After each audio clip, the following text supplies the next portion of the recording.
ഒറ്റ കാര്യമേ CPM-നോട് ഞാൻ പറയുന്നുള്ളൂ. ഈ ചുളുവില് ന്യൂനപക്ഷ സമുദായങ്ങളുടെ തന്ത ചമയാൻ വരരുത് എന്ന് മാത്രമാണ് നിങ്ങളോട് പറയുന്നത്. നിങ്ങൾ പേടിപ്പിക്കുകയാണ്. RSS, ഇവിടെ BJP, നിങ്ങൾ ഞങ്ങളെ കൂട്ടിപ്പിടിക്കാൻ നിൽക്കുന്നു. ഞങ്ങൾ സമരം ചെയ്താൽ ഞങ്ങളെ പേര് കേസെടുക്കും. നമസ്കാരം. കുഞ്ഞനന്തന്റെ മരണവുമായി ബന്ധപ്പെട്ട് നടത്തിയ പ്രസ്താവനയിൽ തനിക്കെതിരെ കേസെടുക്കാൻ CPM സംസ്ഥാന സെക്രട്ടറി MV ഗോവിന്ദനെ വെല്ലുവിളിച്ച് മുസ്ലിം ലീഗ് നേതാവ് KM ഷാജി. കോൺഗ്രസ് ദേശീയ അധ്യക്ഷൻ മല്ലികാർജുൻ ഖാർഗെ പങ്കെടുത്ത പൊതുസമ്മേളനത്തിലായിരുന്നു വെല്ലുവിളി. കുഞ്ഞനന്തന്റെ മരണവുമായി ബന്ധപ്പെട്ടുകൊണ്ടുള്ള പരാമർശത്തിൽ കേസെടുക്കണം എന്നാണ് MV ഗോവിന്ദൻ പറഞ്ഞത്. കേസെടുത്താൽ കണ്ണൂരിൽ നടന്ന മറ്റു ദുരൂഹ മരണങ്ങളുടെ വിവരങ്ങളും പുറത്തുവിടേണ്ടി വരുമെന്നും അത്തരം സംഭവങ്ങളെക്കുറിച്ച് അന്വേഷിക്കേണ്ടി വരുമെന്നും ഷാജി പറഞ്ഞു. ന്യൂനപക്ഷങ്ങളുടെ തന്ത ചമയാൻ പിണറായി വിജയൻ നിൽക്കരുത്.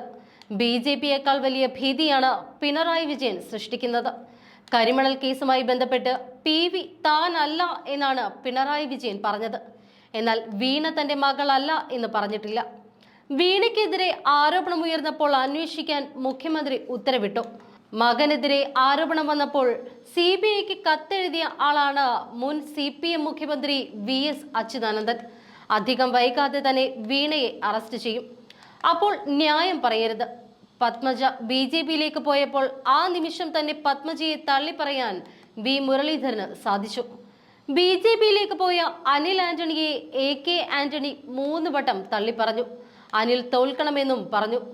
കോടാനുകോടികൾ കയ്യിലൂടെ ഒഴുകിയപ്പോഴും കട്ടൻ ചായയുടെ പൈസയ്ക്ക് പോലും ആന്റണി അഴിമതി കാണിച്ചിട്ടില്ല.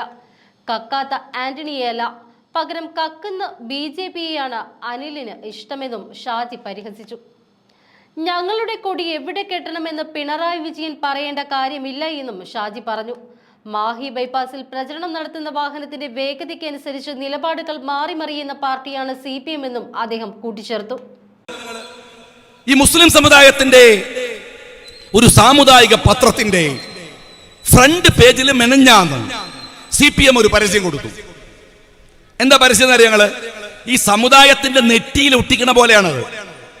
ആ പരസ്യത്തിനകത്ത് CPM പറയണത് ന്യൂനപക്ഷങ്ങൾ 2ാം തരം പൗരന്മാരാകും. ആരാടോ CPM-കാരാ എന്നോടൊന്ന് പറഞ്ഞത്? ന്യൂനപക്ഷങ്ങൾ 2ാം തരം പൗരൻ.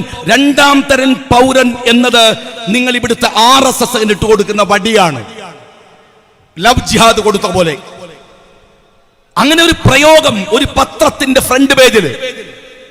ഞാൻ ചോദിക്കട്ടെ, നിങ്ങള് സമുദായ പത്രത്തിന്റെ ഫ്രണ്ട് പേജിൽ കൊടുത്ത പരസ്യം, ഈ വാചകം മാതൃഭൂമിയുടെ ഫ്രണ്ട് പേജിൽ നിങ്ങൾ കൊടുക്കോ?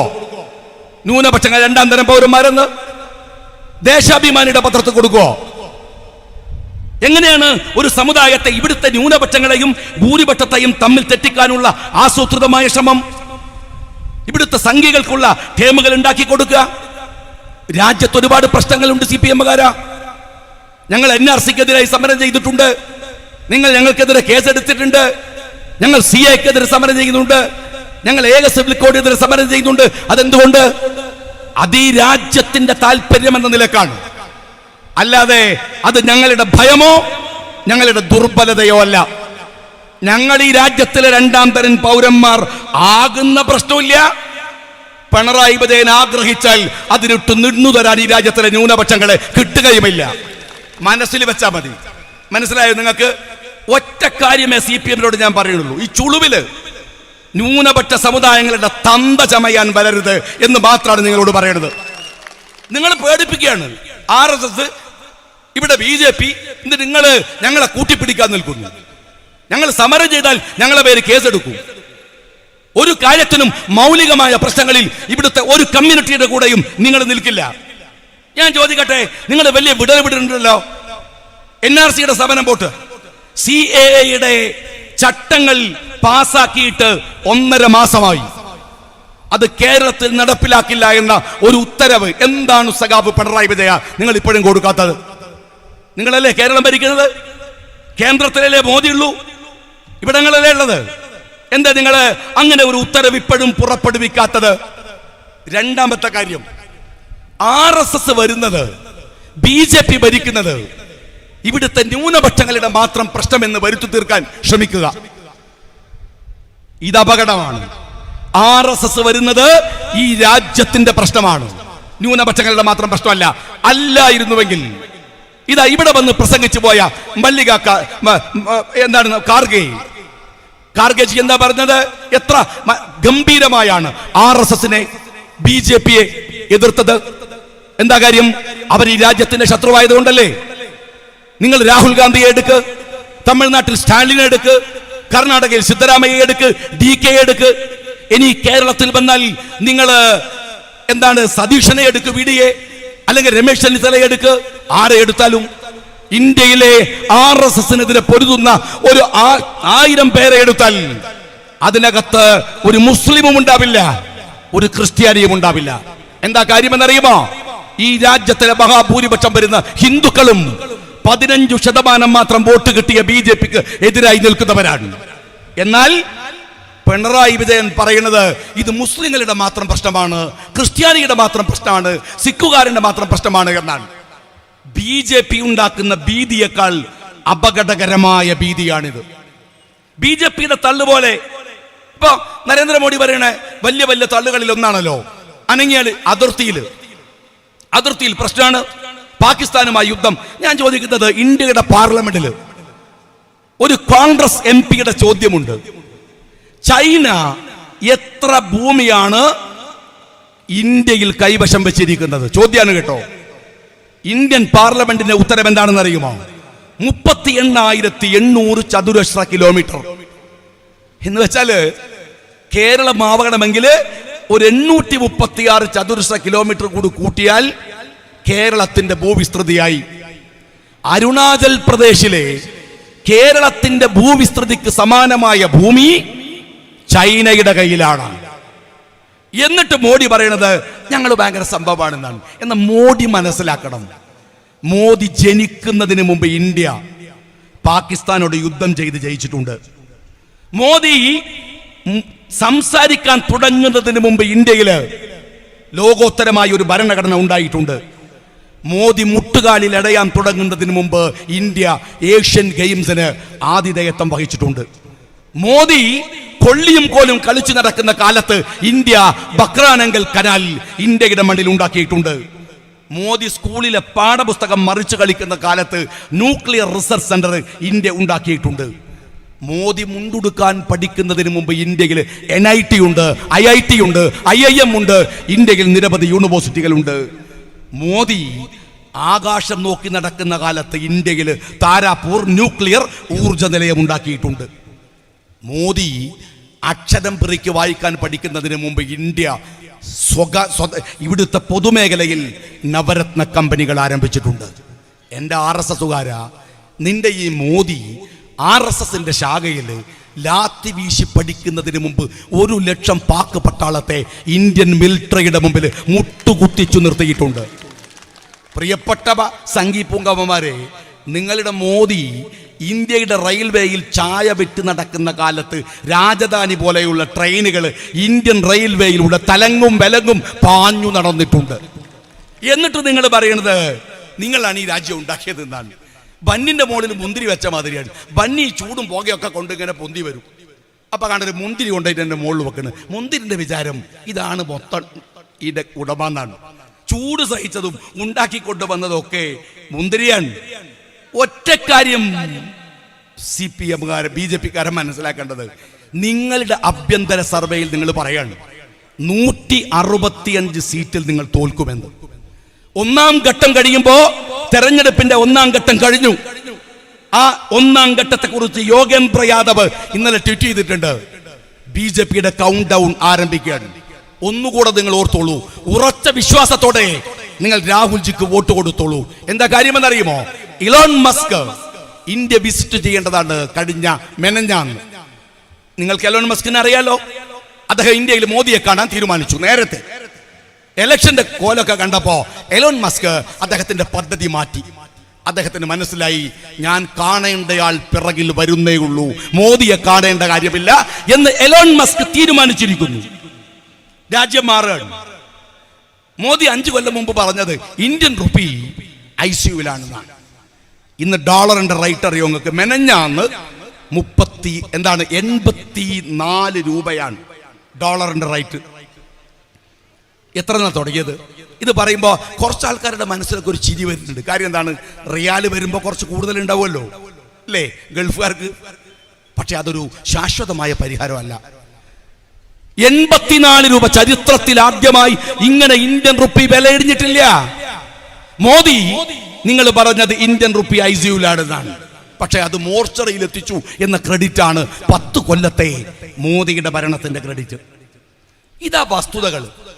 അപ്പൊ എന്നാ പിന്നെ അത് മനസ്സിലാക്കുന്നതിന് പകരം നമ്മളെ LDFകാരൻ അവര് പിന്നെയും പുളു പറയുകയാണ്. ഞാൻ മെനഞ്ഞാന്ന് പറഞ്ഞ പത്രത്തില് ഒരു ക്യാപ്ഷൻ എന്താ അറിയോ നിങ്ങള്? ഇടതുണ്ടെങ്കിലേ ഇന്ത്യയുള്ളൂ. വോ, എന്തൊരു തള്ളാടോ ഇത്!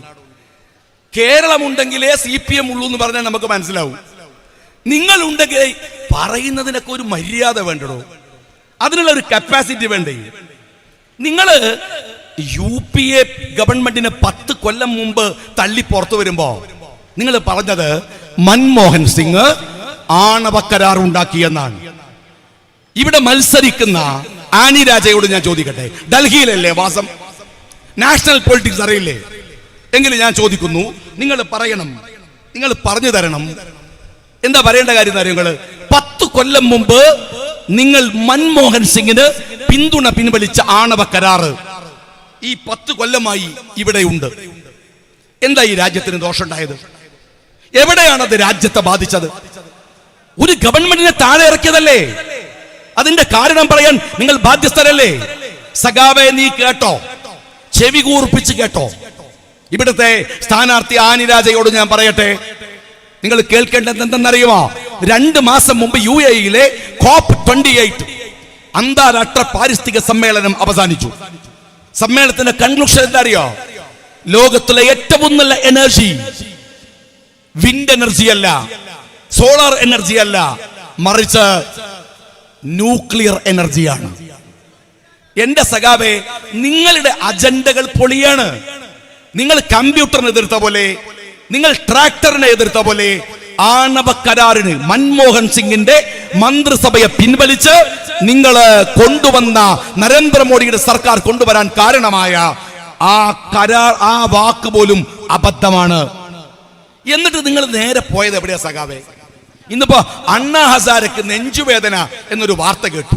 ഈ മനുഷ്യന് നെഞ്ചുണ്ട്, ഹൃദയമുണ്ട് എന്ന് എനിക്ക് ഇപ്പോഴാ മനസ്സിലായത്. എന്തൊരു കാട്ടുകള്ളനാണ് അയാൾ. ആ വാർദ്ധക്യം ബാധിച്ച ഈ അണ്ണാ ഹസാരെ 10 കൊല്ലം മുമ്പ് പറഞ്ഞ എന്താണ്? അഴിമതി, ലോക്പാൽ ബില്ല്. അണ്ണാ ഹസാരെ ഇന്ത്യ മുഴുവൻ വിറ്റിരിക്കുന്നു. ഇന്ത്യയുടെ വിമാന കമ്പനി, ഇന്ത്യയുടെ സീപോർട്ട്, ഇന്ത്യയുടെ എയർപോർട്ട്. എവിടെയോ ഈ കളവൻ? ഞാനിത് ചോദിക്കുന്നത് അണ്ണാ ഹസാരയുടെ അനുയായികൾ ഇവിടെ ഇല്ല. പക്ഷെ അണ്ണാ ഹസാരക്ക് വേണ്ടി ബത്തേരി ടൗണിൽ പ്രകടനം നടത്തിയ CPM-കാരൻ ഇവിടെ ഇല്ലേ? അണ്ണാ ഹസാര പോട്ടടോ. അയാളുടെ കൂടെ വേറൊരുത്തരുണ്ട്, ബാബ രാംദേവ്. മുട്ടുവരെ താടിയാണ്, കള്ള സന്യാസി. രാജ്യത്ത് മുഴുവൻ ഷോപ്പ് തുറന്നിട്ട് മരുന്നിൽ മൂത്രം കലക്കി വിറ്റ സന്യാസിയാണ് അയാൾ. ആ അണ്ണാ ഹസാരയുടെ കൂടെ ബാബ രാംദേവിന് വേണ്ടി പ്രകടനം നടത്തിയ പാർട്ടിയുടെ പേരാടോ സഖാവേ CPIM എന്ന് പറയുന്നത്. എന്നിട്ട് ഞങ്ങൾ ചോദിക്കുന്നത്, ഇവരെന്താണ് ബോംബെയിലെ ഇന്ത്യ മുന്നണിയുടെ പരിപാടിയിൽ പങ്കെടുക്കാത്തത്? എങ്ങനെയാ പിണറായി വിജയൻ പങ്കെടുക്കുക? കോൺഗ്രസ്സുകാർ അങ്ങനെ ചോദിക്കുന്നതിൽ ഒരു മോശത്തരമുണ്ട്. ഒരാളുടെ വിഷമങ്ങൾ മനസ്സിലാക്കണം. അയാൾ അല്ലെങ്കിൽ തന്നെ മോളുടെ കേസുമായിട്ട് ഇടങ്ങാറായി നിൽക്കുകയാണ്. ക്ലിഫ് ഹൗസിന്റെ പേരിനൊപ്പം മാറ്റിയിട്ട് അച്ഛൻ ഉറങ്ങാത്ത വീട് എന്നാണ് ഇപ്പൊ പേര്. ടെൻഷൻ കൊണ്ട് മൂപ്പർക്ക് ഉറങ്ങാൻ പറ്റിയ. ഇത് എപ്പ കുടുങ്ങൂന്ന് പറയാൻ വയ്യ. നിങ്ങളറിയോ, വൈദ്യനാഥൻ വക്കീലിന് ഈ വീണ അടക്കമുള്ള പ്രതിയായിട്ടുള്ള കേസ് SFIO അന്വേഷിക്കാതിരിക്കാൻ വേണ്ടി KSIDC വഴി കൊടുത്തത് 50 ലക്ഷം ഉറുപ്പിക, ചെലവായത് 90 ലക്ഷം രൂപ.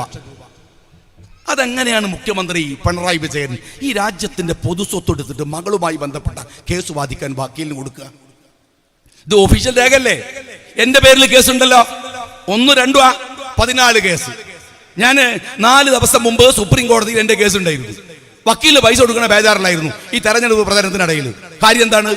എന്റെ കേസ് ഞാനാണ് നടത്തുന്നത്. ഞാൻ എന്റെ പാർട്ടിയിൽ നിന്ന് 10 റുപ്യ വാങ്ങിയിട്ടില്ല. കാര്യം എന്ത്? എന്റെ പേരിൽ ഒരു അഴിമതി ആരോപണം നിങ്ങൾ ഉന്നയിച്ചാൽ അത് തെളിയിച്ച് ഇവിടെ വന്ന് നട്ടല് നിവർത്തി നിൽക്കണമെങ്കിൽ അത് തെളിയിക്കാനുള്ള ബാധ്യത എന്റേതാണ്. ഞാൻ ഒറ്റക്ക വാദിക്കണത്. മുഖ്യമന്ത്രിയുടെ മകളുടെ കേസ് KSIDC പൈസ കൊടുക്കാൻ ഇത് പിണറായി വിജയന് സ്ത്രീധനം കിട്ടിയതാ? കേരളത്തിന്റെ KSIDC, ഇവിടുത്തെ ഖജനാവ്.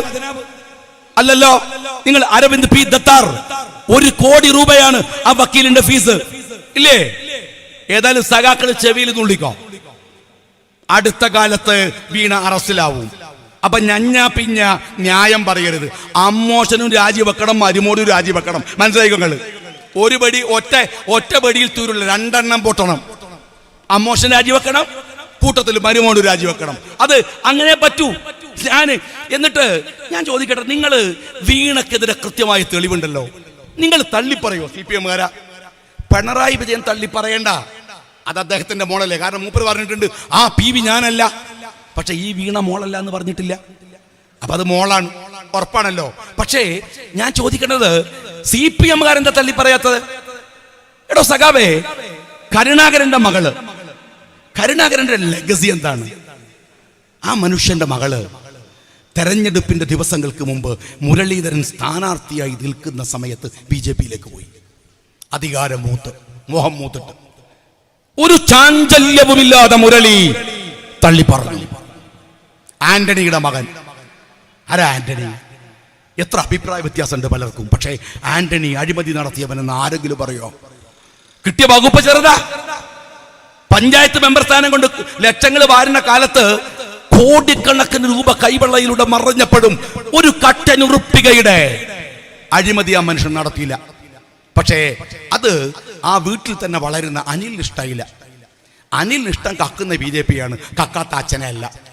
അതുകൊണ്ട് അനിൽ BJP-യിലേക്ക് പോയി. കഴിഞ്ഞ ആഴ്ചയിൽ ആ മനുഷ്യൻ 80 വയസ്സ് കഴിഞ്ഞു. സ്വന്തം മകനെ 3 ചൊല്ലി തള്ളി പറഞ്ഞു. അനിൽ തോൽക്കണം, അനിൽ തോൽക്കണം, അനിലിനെ തോൽപ്പിക്കണം. തള്ളി പറഞ്ഞു. പിണറായി വിജയൻ മകളെ തള്ളി പറയോ? MV ഗോവിന്ദൻ പറയോ?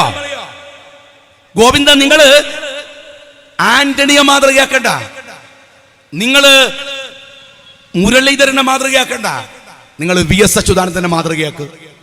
VS അച്യുതാനന്ദന്റെ മകന്റെ പേരിൽ ആരോപണം വന്നപ്പോ CBI-ക്ക് കത്തെഴുതി, 9 പേജുള്ള കത്ത്, അന്വേഷിക്കണം എന്ന് പറഞ്ഞിട്ട്. നിങ്ങൾ ബത്തേരി, സുൽത്താൻ ബത്തേരി പോലീസ് സ്റ്റേഷനിലെ ഹെഡ് കോൺസ്റ്റബിളിന് മുഖ്യമന്ത്രി കത്തെഴുതോ? അന്വേഷിക്കണമെന്ന് പറഞ്ഞിട്ട് നിങ്ങൾ തള്ളിപ്പറയും. ആരെ? പാനൂര് ബോംബുണ്ടാക്കിയ സഖാക്കളെ. അത് എമ്മാതിരി തള്ളു. DYFI CPM-ന്റെ പോഷക സംഘടന അല്ലാത്രേ. പിന്നെ ഇവരാരാണ്? ഈ കുരുത്തങ്കെട്ട കുട്ടികൾ വേറെ ആരുടെയാണ്? കോൺഗ്രസിന്റെ, ലീഗിൻ്റെതാ? നമ്മുടെ നാട്ടിൻപുറത്ത് വയനാട്ടുകാരൊക്കെ പറയില്ലേ, മോനെ കണ്ടാലറിയാം പാപ്പാന്റെ മോച്ചായെന്ന്. എടോ, ഈ DYFI-കാരുടെ കുരുത്തക്കേട് കണ്ടറിഞ്ഞൂടെ? നിങ്ങളതിൻ്റെ തന്താൻ അല്ലേ? ആർക്കറിയാത്തത്? ഓന്റെ കയ്യിലെ ബോംബ്, ഓന്റെ കയ്യിലെ കത്തി, ഓന്റെ കയ്യിലെ കുരുത്തക്കേട് കണ്ടറിഞ്ഞൂടെ CPM-ന്റെ മക്കളാണെന്ന്? വേറെ ഈ സംഘടനയാണോ? കൂളായിട്ട് തള്ളി പറയാൻ. എടോ, തള്ളി പറയുമ്പോ നിങ്ങൾക്ക് ഈസിയാണ്. കാരണം MV ഗോവിന്ദന്റെ മോൻ ബോംബ് ഉണ്ടാക്കൂല, പിണറായി വിജയന്റെ മോൻ ബോംബ് ഉണ്ടാക്കൂല, EP ജയരാജന്റെ, MV ജയരാജന്റെ, AK ബാലന്റെ, ശ്രീമതി ടീച്ചറുടെ, ശൈലജ ടീച്ചറുടെ, അവരാരും ബോംബ് ഉണ്ടാക്കൂല. അവരെന്തുണ്ടാക്കും? അവർ പൈസ ഉണ്ടാക്കും. നാട്ടിലെ DYFI-കാരോ ബോംബ് ഉണ്ടാക്കും. ഇവര് പൈസ ഉണ്ടാക്കിയിട്ടോ സുഖമായിട്ട് ജീവിക്കും. DYFI-കാരൻ ബോംബ് ഉണ്ടാക്കിയിട്ടോ അത് നെഞ്ചത്ത് മുട്ടി ഓൻ ചത്തു കിടക്കും തന്നെയാണ്. പിന്നെ നിങ്ങൾക്ക് എന്താ കുട്ടി പറഞ്ഞാൽ, തള്ളി പറഞ്ഞാൽ? പിന്നെ നിങ്ങൾക്ക് എന്താ തള്ളി പറഞ്ഞാൽ? നിങ്ങൾക്ക് അവരെ തള്ളി പറയാൻ ഒരു പ്രയാസമില്ല. ഏതുവരെ? നിങ്ങൾക്കറിയോ, നാദാപുരത്ത് മൊയ്തു ഹാജി 80 വയസ്സ്, മകള് പ്രസവിച്ചു വന്ന് വീട്ടിൽ കയറിയിട്ട് 2 ദിവസമായിട്ടില്ല. പെട്ടെന്ന് പുറത്ത് CPM-കാർ ബഹളം ഉണ്ടാക്കുകയാണ്. മൊയ്തു ഹാജിക്ക് അപകടം മനസ്സിലായി. മകളെ ആ റൂമിനകത്തിട്ട് മൊയ്തു ഹാജി അങ്ങ് പൂട്ടി. ഈ കാബാലിക സംഘം വീട്ടിനകത്ത് കയറിയിട്ട് ജനലിലൂടെ മകള് കാണുകയാണ്. വാപ്പയുടെ കടുത്തറുത്ത് കൊല്ലുന്നു അന്തേരി സുര. CPM-കാരൻ ആ അന്തേരി സുര കഴിഞ്ഞ ആഴ്ച 20 കൊല്ലത്തെ ശിക്ഷയും കഴിഞ്ഞ് പുറത്തിറങ്ങുമ്പോ അന്തേരി സുരക്ക് മുദ്രാവാക്യം വിളിക്കുന്നുണ്ട് CPM-കാർ. എന്താ ഞങ്ങള്? പോരാട്ടത്തിൻ വീതികളിൽ പ്രസ്ഥാനത്തിൻ മാനം കാത്ത ധീരസഖാവേ അന്തേരി, അന്തേരിക്ക് അഭിവാദ്യങ്ങൾ. ഏത് പ്രസ്ഥാനത്തിന്റെ മാനാണ് കാത്തത്, മുറിച്ചത്? ഒരു വൃദ്ധന്റെ, 80 വയസ്സുള്ള വൃദ്ധന്റെ കഴുത്തറുത്ത് മുറിച്ചത് ആർക്ക് വേണ്ടിയാണ്? ഈ മൃഗം, ഈ അന്തേരി സുര. അത് നിങ്ങൾ പറയുന്നത് അന്തേരി സുരക്ക്, സുരയെ ഏറ്റെടുക്കുന്നു നിങ്ങൾ. അതന്നെയാണ് കുഞ്ഞനന്തന്റെ പ്രശ്നം. അതെന്നാണ് സി എച്ച് അശോകന്റെ പ്രശ്നം. കുഞ്ഞനന്തന്റെ പ്രശ്നം പറഞ്ഞപ്പോ എന്റെ മേക്കിട്ട് കയറുക. എം വി ഗോവിന്ദൻ പറഞ്ഞു കെ എം ഷാജിക്കെതിരെ കേസെടുക്കും. ഞാൻ ഞെട്ടിത്തെരിച്ച് 3 ദിവസം ബോധം കെട്ട് കിടന്നു. കേസ് എന്ന് കേട്ട എനിക്ക് പേടിയാണ്. 14 കേസ് നെഞ്ഞത്തുണ്ട്. എന്നെ ഞങ്ങൾ പേടിപ്പിക്കണത്? എന്നാ പേടിപ്പിക്കണത്? ധൈര്യം ഉണ്ടെങ്കിൽ എന്റെ പേര് കേസ് എടുക്കുന്ന ഞാൻ അങ്ങോട്ട് പറയാണ്. എന്തെടുക്കാത്തത്? എടുക്കാൻ നിങ്ങൾക്ക് ധൈര്യമില്ല. എടുത്താൽ കണ്ണൂരിൽ നടക്കുന്ന കൊലപാതക രാഷ്ട്രീയത്തെ കുറിച്ച് എങ്ങനെ, ഞാൻ വയനാട്ടുകാരനെങ്കിലും കണ്ണൂരിൽ 10 കൊല്ലം MLA ആയതാണ്, MS മുതൽ കണ്ണൂരിലുള്ളതാണ്. നിങ്ങളെ കൊലപാതക രാഷ്ട്രീയം എനിക്കറിയാം. കുഞ്ഞനന്തൻ മാത്രമല്ല, CH അശോകൻ മരിച്ചു. എങ്ങനെ ഷുക്കൂറിന്റെ കൊലയാളി ആത്മഹത്യ ചെയ്തു? ആത്മഹത്യയാണോ? മറ്റൊരു കൊലയാളിയുടെ ഔട്ട്സ്പോക്കണായ ഭാര്യ ആത്മഹത്യ ചെയ്തു. ആത്മഹത്യയാണോ? ഫസലിന്റെ കൊലക്കേസിലെ 3 പ്രതികൾ വഴിയിൽ മരിച്ചു കിടക്കുന്നു. കൊന്നിട്ടതാണ്. ആരാ കൊന്നത്? മൻസൂറിനെ കൊന്നവൻ കഴിഞ്ഞ 2-3 മാസങ്ങൾക്ക് മുമ്പ് വളയത്ത് പോയി ആത്മഹത്യ ചെയ്തു. ആത്മഹത്യയാണോ? ഇതന്വേഷിക്കട്ടെ. ഇതെന്തൊരു സംഘടനയാണ്? ഇതെന്തൊരു ക്രൂരമായ. എന്നാ പിന്നെ ജനങ്ങൾക്ക് ഉപകാരമുള്ള ഒരു ഭരണമാണ് നടക്കണില്ല. എന്തെങ്കിലും പറഞ്ഞാൽ ഉടനെ പറയും കേന്ദ്ര മോഡിയല്ലേ ഭരിക്കണത്. ആണല്ലോ, ഇത് പുതിയ വിവര. കേന്ദ്ര മോഡി എന്നാ ഭരിക്കണത്. പക്ഷെ പിണറായി വിജയൻ എന്തിനാ ഈ സ്റ്റേറ്റിലെ ഒരു മുഖ്യമന്ത്രി എന്ന ഒരു ഫെഡറൽ സിസ്റ്റം ഇങ്ങനെ ബസ്സിൽ ഇങ്ങനെ ലിഫ്റ്റൊക്കെ വെച്ച് കക്കൂസൊക്കെ ഉണ്ടാക്കി കുളിമുറിയൊക്കെ ഉണ്ടാക്കി നിങ്ങൾക്ക് ഇങ്ങനെ അർമാദിച്ച് നടക്കാനാ? ക്ലിഫ് ഹൗസിലെ സ്വിമ്മിംഗ് പൂളിൽ പേരക്കുട്ടിനെയും വെച്ച് കുളിക്കാനാ? മുഖ്യമന്ത്രി എന്ന് പറയുന്നത് ഉത്തരവാദിത്തം നിർവഹിക്കാനാണ്. സെൻട്രൽ ഗവൺമെന്റ് ഉപദ്രവിക്കുമ്പോ നാട്ടിലെ പ്രൊട്ടക്ട് ചെയ്യണം ജനങ്ങളെ. നിങ്ങളെ വർത്താനം കേട്ടോ അറിയായിരിക്കും. കർണാടകയുടെ കേന്ദ്രം എന്ന് പറയുന്നത് പാകിസ്ഥാനും തമിഴ്നാടിന്റെ കേന്ദ്രം എന്ന് പറയുന്നത് ബംഗ്ലാദേശുമാണെന്നാണ്. അതും ഇന്ത്യൻ അല്ലേ? ഓരോ പ്രധാനമന്ത്രിയും നമ്മളുടെ നരേന്ദ്രമോദി എന്നല്ലേ? എന്നാ ബത്തേരി 1 ലിറ്റർ ഡീസൽ അടിക്ക്. നിങ്ങൾ ഗുണ്ടിൽപേട്ട പോയിട്ട് 1 ലിറ്റർ ഡീസൽ അടിക്ക്. 10 റുപ്യ വ്യത്യാസമാണോ? 10 റുപ്യ. അതെങ്ങനെ? അതെന്താന്ന് മനസ്സിലായില്ല ഞങ്ങൾക്ക്?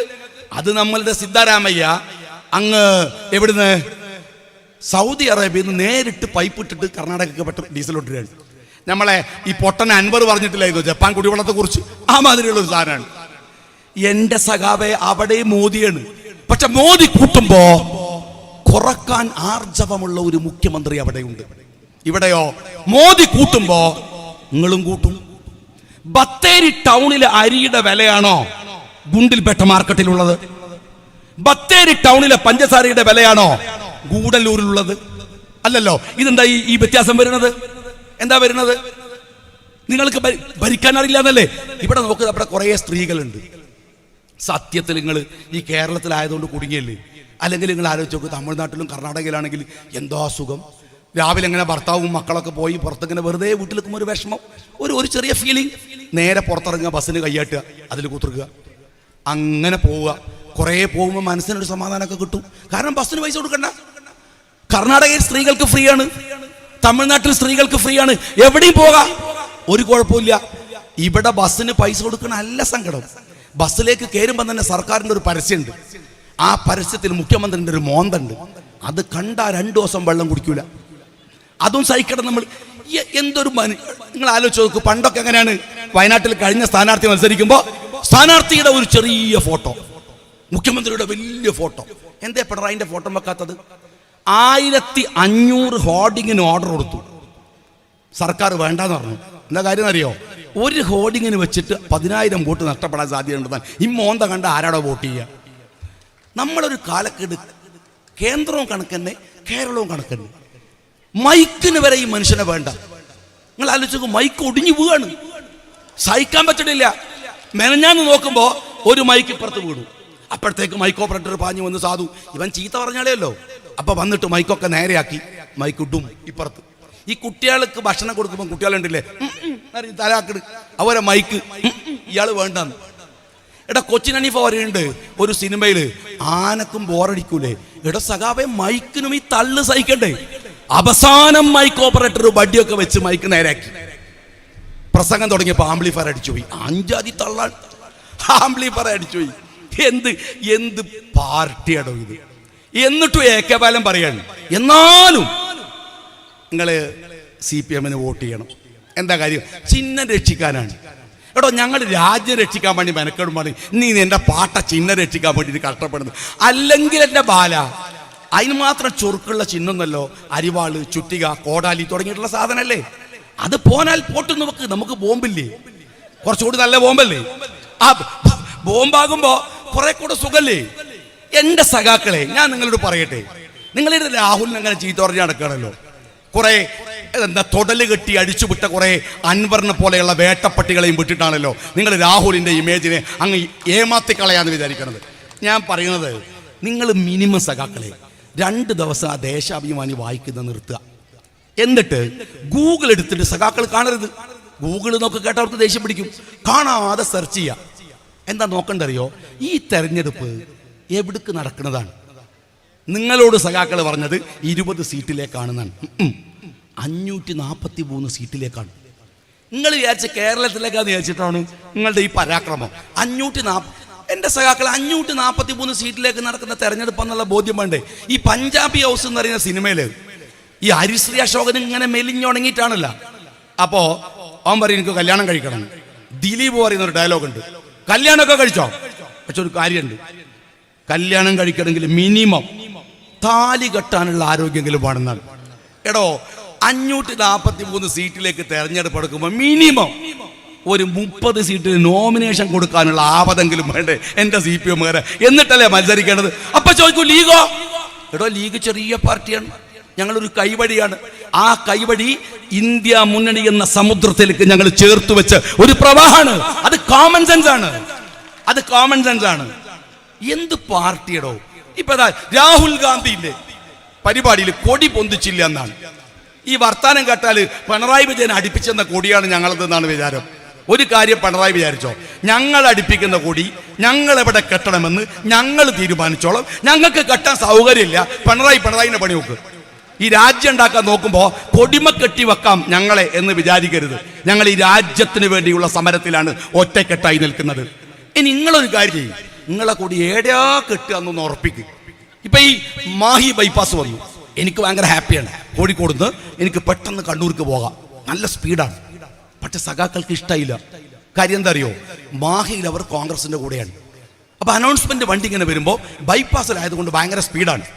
രാഹുൽ ഗാന്ധിക്ക് വേ എന്നറിയുമ്പോഴത്തേന് വടകരെത്തും. ഡി എന്നാണോ ഡാന്നാണോ എന്ന് തീരുമാനിച്ചിട്ടില്ല. മാഹിയിലാണെങ്കിൽ ഡീന്നാണ്, രാഹുൽ ഗാന്ധിക്ക് വേണ്ടി. വടകരെത്തിയാലോ രാഹുൽ ഗാന്ധിക്ക് വേണ്ട. അങ്ങനെ എടോ ബൈപ്പാസിൽ സ്പീഡ് കൂടുമ്പോഴേക്ക് നിലപാടുവാണ് ഒരു പാർട്ടി ആയിട്ടാണ് ഇന്ത്യ ഭരിക്കാൻ വരുന്നത് എന്ന മിനിമം കോമൺ സെൻസ് വേണ്ട നിങ്ങൾക്ക്. എന്ത് പാർട്ടിയാണോ ഇത്? ഞാൻ സഖാക്കളോട് പറയുന്നത്, നിങ്ങളിപ്പോ ഇതാ ഖാർഗെ ഇവിടെ വന്ന് പോയിരിക്കുകയാണ്. നിങ്ങളുടെ സീതാറാം യെച്ചൂരി വരുമ്പോ പതുക്കെ മൂപ്പരുടെ സെക്രട്ടറിന്റെ അടുത്ത് കൂടിയിട്ട് ആ ഡയറി ഒന്ന് അടിച്ചു മാറ്റും. നിങ്ങൾ നോക്ക്, 26-ാം തീയതിക്ക് ശേഷം മൂപ്പരുടെ പരിപാടി എന്താണ്? 26-ാം തീയതി കഴിഞ്ഞാൽ കേരളത്തിലെ തെരഞ്ഞെടുപ്പ് കഴിയുമല്ലോ, പിന്നെ എടുക്കാൻ മൂപ്പര് പോകാനുള്ളത്. എടോ രാഹുൽ ഗാന്ധി ഹെലികോപ്റ്ററിൽ പോകുമ്പോൾ കിട്ടുന്ന വണ്ടി പിടിച്ച് ആ യോഗത്തിലെത്താൻ വേണ്ടി ഓടുന്ന തിരക്കാണ് എൻ്റെ സീതാറാം യെച്ചൂരിക്ക്. അറിയാം ഞങ്ങള് എടോ കേരളത്തിൽ ഇന്നൊക്കെ ആകെ ഒരു MP ഉള്ളത്, ഇന്ത്യയിലോ 3 MP ഉള്ളത്. ഞങ്ങൾക്കതിൽ 2 കേരളത്തിനാണ്, നിങ്ങൾക്ക് എവിടുന്നാണ്? 2 തമിഴ്നാട്ടിൽ നിന്ന്. ഈ കോൺഗ്രസ്സുകാരൻ്റെ ലീഗുകാരൻ്റെ സ്റ്റാലിൻ്റെ ഒക്കെ കാരുണ്യം കൊണ്ടാണ് 2 കിട്ടണത്. തള്ളുമ്പോൾ ഒരു മര്യാദക്ക് തള്ളണം, ഒരു മാന്യതയൊക്കെ വെച്ച് പുലർത്താൻ നിങ്ങൾക്ക് കഴിയണം. അത്രേ ഞാൻ പറയണുള്ളൂ. ഞാൻ വയനാട്ടിലെ ജനങ്ങളോട് പറയണം, നമ്മൾ ഭാഗ്യവാന്മാരാണ്. എന്തിനാണ് നമ്മൾ വോട്ട് ചെയ്യണത്? ആർക്ക് വേണ്ടിയാ വോട്ട്? ഞാൻ കേരളത്തിൽ മുഴുവൻ പാർട്ടി സംസാരിക്കാൻ പോകുമ്പോഴും പറയും നിങ്ങൾ രാഹുലിന് വേണ്ടിയാണ്. പക്ഷേ വയനാട്ടുകാർ നേരിട്ട് രാഹുലിനെ ജയിപ്പിക്കുകയാണ്. നിങ്ങൾ ഓർക്കണം, കാശ്മീരിന്റെ തെരുവിൽ ഒരു പെൺകുട്ടി ബലാത്കാരം ചെയ്യപ്പെട്ടു എന്ന് കേട്ടപ്പോൾ ആ മനുഷ്യൻ 2:30 മണിയാണ് രാത്രി, കൊടും തണുപ്പാണ് ഡൽഹിയിൽ. ആ സമയത്ത് ഒന്ന് കിടന്നുറങ്ങട്ടെ എന്നല്ല, തന്റെ പുതപ്പ് വകഞ്ഞു മാറ്റി ആ മനുഷ്യൻ പാഞ്ഞെഴുന്നേൽക്കുന്നത് ഈ നാട്ടിലെ സ്ത്രീകൾക്ക് വേണ്ടിയാണ്, അവർക്ക് വേണ്ടി സംസാരിക്കാനാണ്. ആ മനുഷ്യൻ അങ്ങനെ എഴുന്നേൽക്കുമ്പോൾ ആ എഴുന്നേൽപ്പിന്റെ കരുത്തായി നിങ്ങളുടെ വോട്ടിന്റെ ബലം ഉണ്ടാവണം എന്നാണ് നിങ്ങൾ തീരുമാനിക്കേണ്ടത്. കാശ്മീരിലെ ജോഡോ യാത്രയുടെ സമാപനത്തിലെ ഒരു പ്രസംഗമുണ്ട്. ആ പ്രസംഗത്തിനകത്ത് രാഹുൽ പറയുന്ന ഒരു കാര്യമുണ്ട്. ഞാൻ എൻ്റെ ജീവിതത്തിൽ മറക്കാത്ത ചില സീനുകൾ ഉണ്ടാകും. എൻ്റെ ജീവിതത്തിൽ മറക്കാത്ത ഒരു കാഴ്ചയാണത്. മഞ്ഞിങ്ങനെ പെയ്തുകൊണ്ടിരിക്കുമ്പോഴാണ് രാഹുൽ സംസാരിക്കുന്നത്. ക്യാമറയുടെ മുമ്പിൽ മഞ്ഞു വന്ന് വീണ് മറക്കുന്നുണ്ട്. ചിലപ്പോൾ അവരത് തുടച്ചു വൃത്തിയാക്കും. ആ സമയത്ത് രാഹുൽ പറയുന്നുണ്ട്, കുറച്ച് കുട്ടികൾ ഈ കൊടും തണുപ്പത്ത് എന്നെ കാണാൻ വന്നു, ഉടലുകൾ വിറക്കുന്നുണ്ട്, അവർക്ക് ധരിക്കാൻ വസ്ത്രമില്ല. ബാപ്പുജിയെ നിങ്ങൾക്കറിയില്ലേ? ബാപ്പുജി തൻ്റെ വസ്ത്രം കോട്ട് വലിച്ചെറിയുന്നത് അദ്ദേഹം ഒരു യാത്ര ആരംഭിക്കുന്ന സമയത്താണ്. ഒരു സ്ത്രീക്ക് ഉടുതുണിക്ക് മറുതുണിയല്ലെന്നറിയുമ്പോൾ തൻ്റെ കോട്ട ആ സ്ത്രീക്ക് നാണം മറക്കാൻ എടുത്തു കൊടുത്ത് ബാപ്പുജി പറയുന്നുണ്ട്, ഈ രാജ്യത്ത് ഉടുതുണിക്ക് മറുതുണി ഉണ്ടാവുന്നത് വരെ ഞാൻ വേറെ ഒരു വസ്ത്രം ധരിക്കില്ലെന്ന്. ആ മനുഷ്യനെ വെടിവെച്ച് കൊല്ലുമ്പോഴും 2 തുണിയാണ് ആ ദേഹത്തുണ്ടായിരുന്നത്. രാജ്യം വെറുതെ അങ്ങ് ഉണ്ടായി വന്നതല്ല. 947 ഈ രാജ്യം സ്വതന്ത്രമാകുമ്പോ വിൻസ്റ്റൺ ചർച്ചിൽ രാജ്യത്തോട് പറയുന്നുണ്ട്, ലോകത്തോട് പറയുന്നുണ്ട്, ഇന്ത്യ ഒരു ദുരന്തമായിരിക്കും. ആ ഇന്ത്യയാണ് നമ്മൾ ഈ കോലത്തേക്ക് വളർത്തിക്കൊണ്ടുവന്നത്. തിരിച്ചു പിടിക്കണം സ്നേഹമുള്ളവരെ. ഈ വോട്ട് രാഹുലിന് വേണ്ടി പോലുമല്ല, രാജ്യത്തിനു വേണ്ടിയാണ്. കൈപ്പത്തിയെ മറക്കാതിരിക്കുക എന്നതല്ല വിഷയം, മറ്റുള്ളവരെ കൂടി ഓർമ്മിപ്പിക്കുക എന്നതാണ് നിങ്ങളുടെ ഉത്തരവാദിത്വം. ആ ഉത്തരവാദിത്വം നിർവഹിക്കാൻ നിങ്ങൾക്ക് കഴിയട്ടെ എന്ന് പ്രാർത്ഥിച്ചുകൊണ്ട് അഭിവാദ്യങ്ങൾ നേർന്നുകൊണ്ട് നിർത്തുന്നു. ജയ് ഹിന്ദ്.